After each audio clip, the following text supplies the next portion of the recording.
Coach, coming off of a loss at Clayton State, a game that your team led at halftime, third quarter, things kind of just slipped away.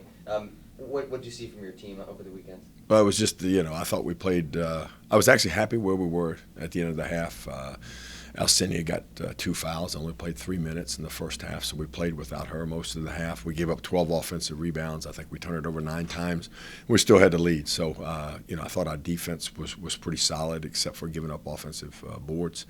Then the second half, it was just it kind of snowballed right there at the beginning of the second half, 16-0 run by them, and it was both ends of the floor, and it was a combination of things. We turned the ball over, we didn't execute at times, and then when we did execute. I think we got a couple ones around the basket we didn't make and missed a couple open threes. So it was just a combination of things there that gave them that run and just basically was the difference in the game. Yeah, we've seen a handful of games this season where they've been really close for 3 quarters and there's just that one bad quarter. Is there anything that could be done to kind of avoid that one bad quarter? Yeah, if it was, we'd be doing it. I mean, we talk a lot about setting the tone starting out in the second half and I think there's been 3 games, probably 4 games in particular. Lander, at Georgia Southwestern, the Flagler game, and this game where it had been the third quarter. We played some bad first quarters. I think we scored 4 points at Lenore Ryan, and then came back and won by either 9 or 11.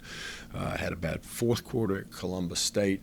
And a lot of it's just that scoring drought, and just being more consistent scoring the basketball. So it starts with execution, taking care of the ball, executing, and then knocking down shots. You mentioned the Flagler game. It was one of your best offensive halves of the season, putting up 35 points in the first half. Ended up losing, but again, it was on the road. Now Flagler coming to town. What did you learn from that game about a month ago? Well, I think 2 things. Flagler is very athletic. And so we've got to keep the ball in front of us. I mean, that was a big thing. They just drove it and drove it and drove it. Shot 33 free throws for the game. So we've got to play defense and keep the ball in front of us without fouling, I think, is number 1. Number 2 is executing better. They zoned us the whole second half, and we had 29 turnovers for the game. And a lot of that was against the 2-3 zone. So just being strong with the basketball and executing against the zone. So I think those are 2 very important things against them because they're an extremely athletic team.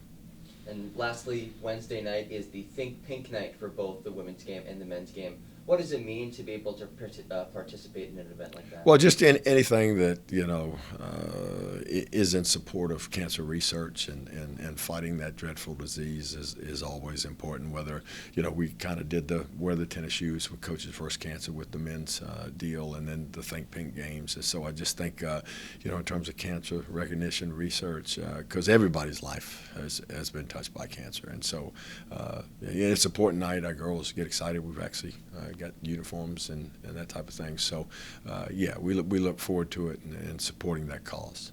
All right, Coach, best of luck Wednesday. Thanks for your time. Thank you.